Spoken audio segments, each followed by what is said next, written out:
This is the Ultimate Dallas Sports Show, sponsored by your North Texas Chevy dealers. Together, let's drive. It is the very last episode of the season of the Ultimate Dallas Sports Show. We appreciate you being with us at 11 o'clock all through this season. We will be back after the summer hiatus, but we've got one more show, and we've got some really good stuff to get into as we are on the precipice of the NBA draft. Yeah, I was going to say, it kind of feels like this is the turning of the calendar, right? Yeah. College World Series just ended, obviously NBA Finals Game 7. There's just so much build up to this moment that it's nice to kind of turn the page and start looking forward toward next year, which is exactly what we're going to do. Starting with... Here's What's on the Show, sponsored by NFM. A new era of Mavs basketball is upon us only a few months after we had the old era ripped away. All signs point to Cooper Flagg being Dallas's top pick. We'll take a look at this year's NBA draft and what to expect from the Mavs in the short term and the long term with a changing Western Conference. And its return of no fence writing for the third straight week, this time with a look at several comments that made the rounds on social media this week, including fouling in the WNBA surrounding the Caitlin Clark situation earlier on. Mike, that's what's on the show. Now who's on the show? On the show today, one of our regular guests of the Engel and, of course, the Fort Worth Star-Telegram, Mac Engel. Mac, we appreciate you being with us. We are here on the eve of, not the eve technically, but getting close to, anyway, the eve of the NBA draft and the Dallas Mavericks having that number one overall pick. It feels like this is kind of the cathartic moment. Like, it's okay, Mavs fans. Now we can move on and start to think about the future as Cooper Flagg's about to come in the door. Mac, what is your impression of what is to come here for this Mavs organization? I am really excited. That I want to say this, that you asked me to join you for the last show of the season. Thank you very much. I'm flattered. I realized you probably had to go through no less than 75 other guests before you were like 72, just call him. Something like that, yeah. Probably more of a commentary on our, situation behind the scenes. But go ahead. It's all right. It's all good. You picked me. That's great. I'm really excited to see Cooper Flagg play. I really am. But here's the catch, Mike. All he has to do is be as good as Luka Doncic. That's all he has to do. And then this deal was okay. Then it worked out. For whatever reason, for however it happened, if Cooper Flagg, who played 1 year of college basketball and looked great doing it, if he is as good as Luka Doncic, then it worked out. What are the chances of that happening? Listen, I don't think the chances of that are outrageously high because Luka Doncic is one of the 4 to 5 best players on the planet.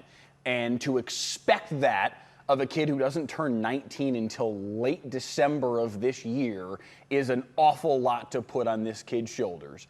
I think he has potential to be a very, very good NBA player, very possibly one of the top 5 or 10 players in the league. I think his ceiling is that high.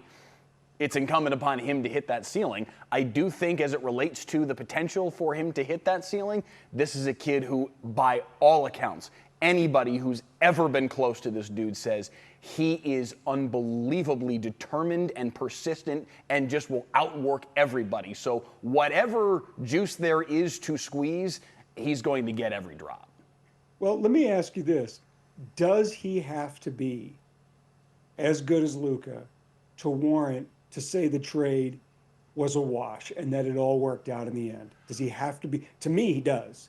To me, he's got to be at least that level of production, or at least in that area, and the team has similar success, if not greater, to say, okay, Nico, okay, Mavs, it all worked out. I think I think your question presupposes that Nico Harrison or anybody in the Mavs front office deserves credit for a couple of ping pong. Right, exactly. Oh, they don't. Right. This has nothing to do with them. So right. I don't know that it's necessary.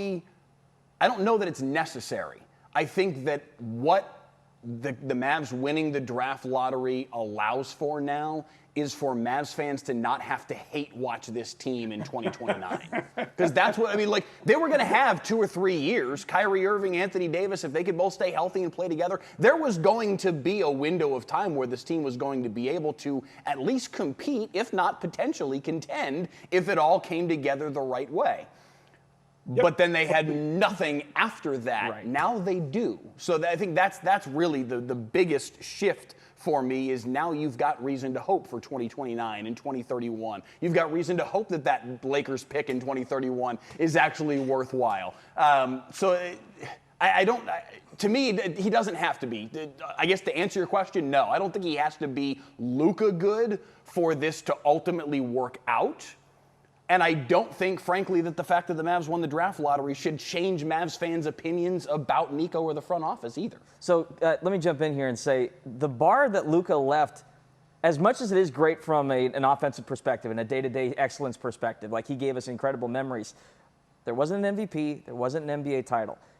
Cooper Flagg is on a team that, by all accounts from the 3 quarters that we got out of it last year, that everyone keeps saying can build up toward that. And there won't be as much pressure on him because he's falling in behind guys that have experience in those situations. Even with Kyrie injured, if he comes back midway late toward the end of the season, that team is still going to be at least relatively competitive in an up and down Western Conference. And we'll delve more into the conference here in a little bit. I just mean that I don't feel like the pressure will be on Flagg early in his career. It'll be on later once a lot of these older guys flesh out. But at least for the short term, he's got a chance to really kind of establish himself with the weight of the world not necessarily hanging on it. He's going to feel like it is because, as Max has been pointing out, it's like he's going to feel like he has to fit into Luka's shoes.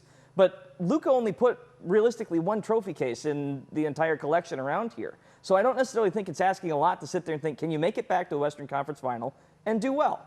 I feel like that's at least a reasonable way to look at the first couple of years of his term here in Dallas. I think when you look at Flagg or any rookie, when was the last time an NBA rookie walked through the door and really was a significant difference maker on that team in an extended playoff run? I can't think of them. I mean, when sure you add the categorization of in an extended playoff run, there's not many. Yeah. No, there's not. So that's not going to be next season. Michael Jordan didn't do it. Luka didn't do it. Dirk didn't do it. LeBron didn't do it. Right. So this team next season is Anthony Davis and Kyrie Irving with a helping side of Cooper Flagg. Best case scenario. I think that there is potential here, as much as I don't give credit to Nico Harrison for the 4 ping pong balls.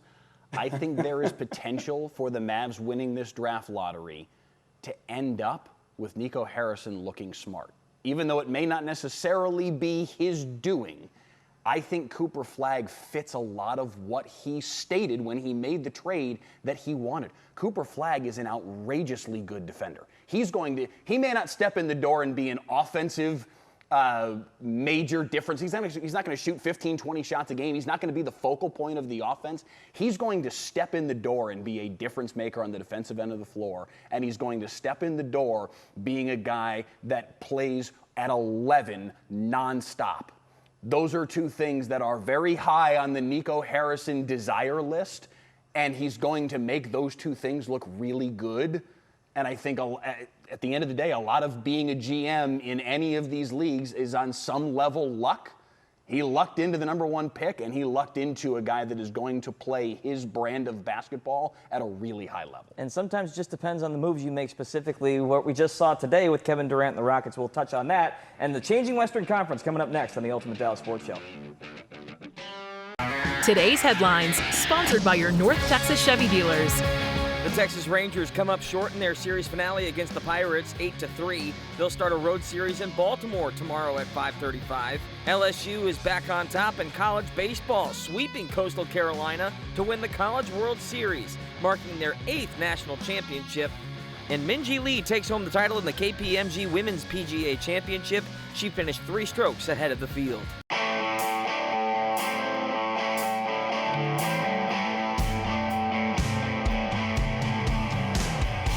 Of course, the other major headline is Kevin Durant going from the Suns to the Rockets, which, of course, you would think tilts the balance at least a little bit in the Western Conference, considering where the Rockets were last year, and you had an elite offensive talent onto that roster, regardless of how old he is at this point.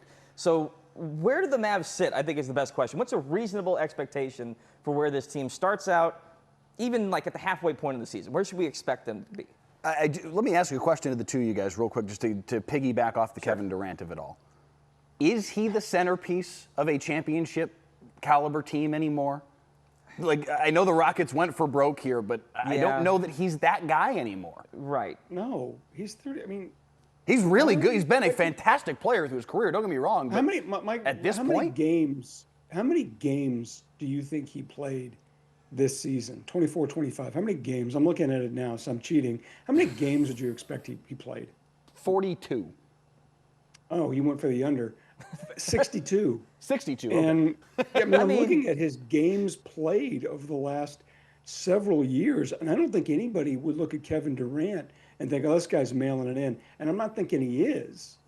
But if you look at the games played, other than 2 seasons ago in Phoenix, where he played 75, this guy's not even playing 70 games anymore. Now, I understand the bar for these guys in the regular season is embarrassingly low, but he's not that guy anymore. He really hasn't been that guy since a little bit of a spurt when he was in Brooklyn. And I'm just shocked. I'm not surprised that the Rockets retooled or giving up Dylan Brooks.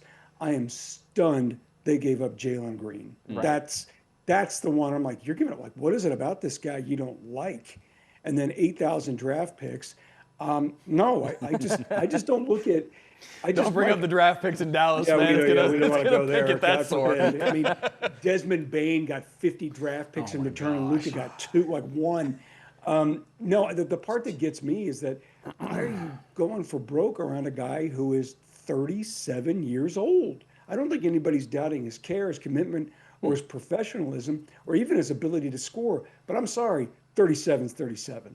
Yeah, no, I hear you, and it's almost a little bit weird, and just for me personally, it's weird to critique him on the defensive side when his co-stars are Devin Booker and Beasley. Like, those two specifically, or Beal, excuse me. Yeah. So those two, I mean, like, if he's got no one around him on the wing to try and to perimeter defend, but that was Houston's strength this last year.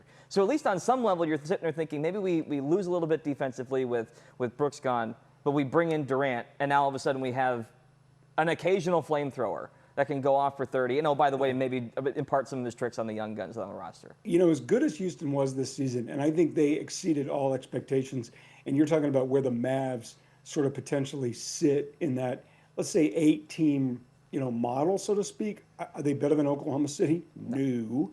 Are they better than Minnesota? Probably not. I mean, I'm thinking 6, 7 best case. And best case means Kyrie Irving comes back late January and looks like Kyrie Irving in March, and Anthony Davis plays at a high level and remains healthy. And Cooper Flagg is a good rookie. Okay, that's a lot to expect. So how much does the parity of the NBA switch things up? Because, again, we've got 6 seeds competing for the Western Conference Final. We've got lower seeds battling for the NBA Finals more recently. Heck, an 8th seed made it to the NBA Finals a couple of years ago. With the Heat, so, on some level, like, getting in is meant more now than it ever has before.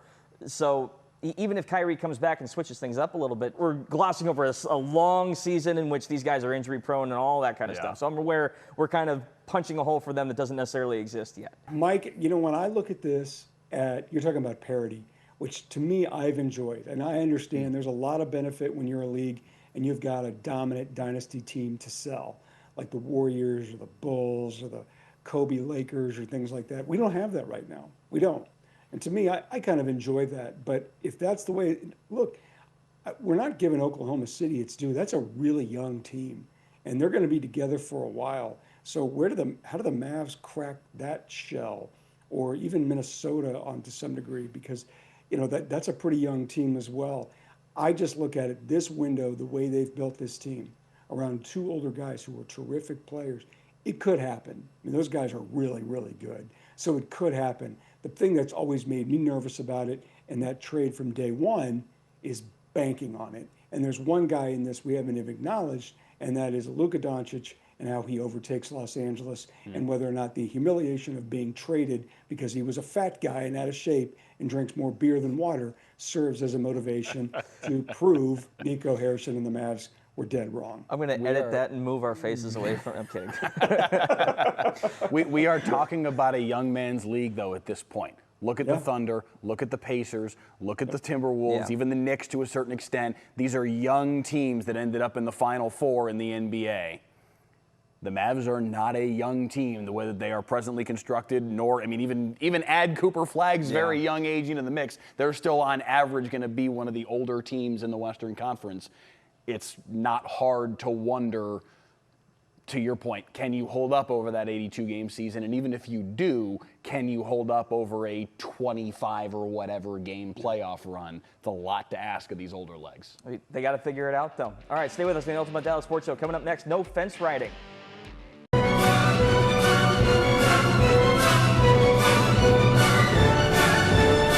I swear it only keeps coming back because I love the music. Welcome back to the Ultimate Dallas Sports Show. Time now for everyone except Michelle's favorite game, no fence riding. I've got my eye this week on a series of statements surrounding sports personalities that caught the internet's attention. So we'll run through these real quick to find out which side of the fence Mike and Mac land on. Number one, everything in the WNBA is getting better these days except for the officials. This, of course, coming from Indiana Fever head coach Stephanie White discussing the hard fouls on Caitlin Clark that she took in a game against the Sun earlier this week. Max, start us off here. Do you think this was over the line, or is this just the tempers flare? What did you think? I have no idea. I just know when I was a kid in the 80s and I watched the NBA with Michael Jordan, who was a pretty good player, he got his rear end kicked routinely by the Detroit Pistons, to the point where it was a book called The Jordan Rules, where an entire team's philosophy was to punish him every time he had the ball. And what's going on with Caitlin Clark is not about substandards officiating. It's about team strategy and saying, take her out. I don't care how you do it. That's sports. She doesn't like it. Tough. I like the way Sophie Cunningham handled it on the court. But the idea that this officiating is any better or any worse, I don't know. I mean, it's bad everywhere. It's really, really hard. And if they're griping about that, get over it. She's a meal ticket, but she's a great player. She's the fastest gun in the West, and teams and players specifically are going to do everything they can to take her out. Get over it. Mike?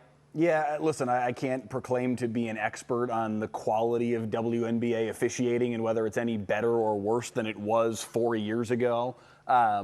I think Mac is right that obviously a player of Clark's caliber is going to be a target. And I think that Mac's also right that, yeah, Sophie Cunningham, go get you some. That was awesome. Like, that's how you defend your best player. That's what you do. If you're going to be in a situation like that where the other team's going to do that, you need Charles Oakley to go back. Yeah. You need somebody to come in and take care of the situation.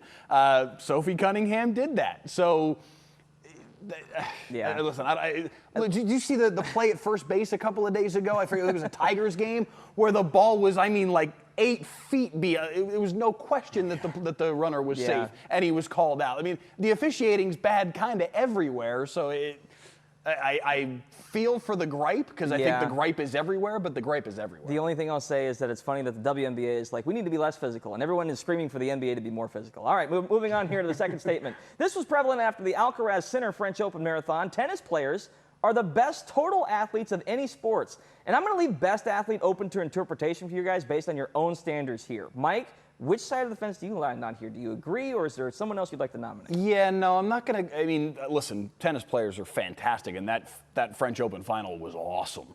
So I'm not trying to take anything away from tennis players, but best athletes on the planet, I'm going either NBA players or NFL cornerbacks. The sheer athleticism required to stay with a CeeDee Lamb 70 snaps a game, that's extremely hard. And then you look at the things that a LeBron, a Giannis, a Victor Wembanyama do on the floor. That's, Anthony Edwards. I mean, the athleticism in the NBA is in my mind, as good as it gets. Mac?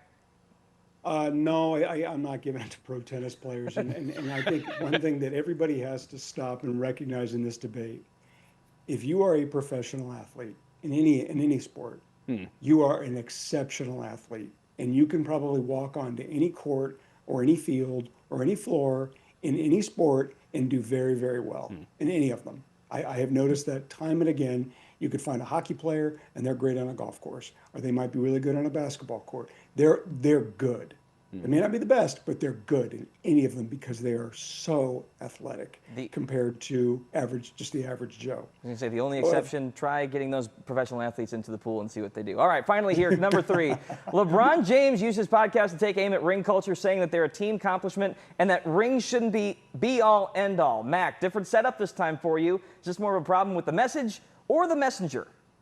I don't have any problem with either one. I like LeBron James a lot. I think he's been great for the sport. I understand he says things sometimes that make people upset, but the fact that he makes himself available and he puts himself out there routinely, I give him a lot of credit for it. I look at all the expectations that were heaped on him when he was a teenager, and the fact that he exceeded them is remarkable. I think he's right. I do think I think our priorities are a little messed up sometimes about ring culture. Would we love Dirk Nowitzki any less had he not won a ring?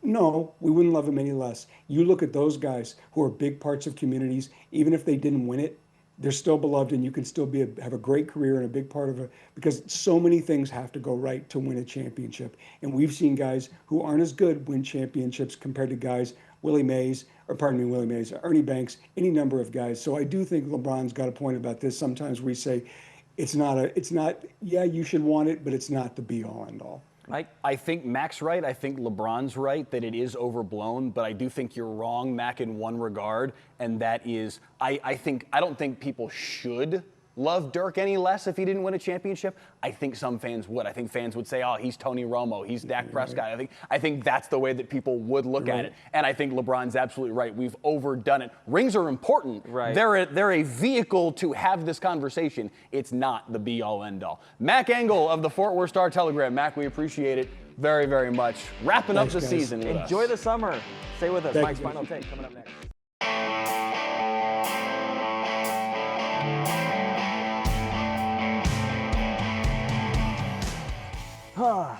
Welcome back to the Ultimate Dallas Sports Show. I'm trying to figure out where I'm going with this because Mike just spent the last couple seconds trying to figure out what he's about to say here. Listen, we're ready for summer. I think that's where we all are. All right? Mike's Final Take.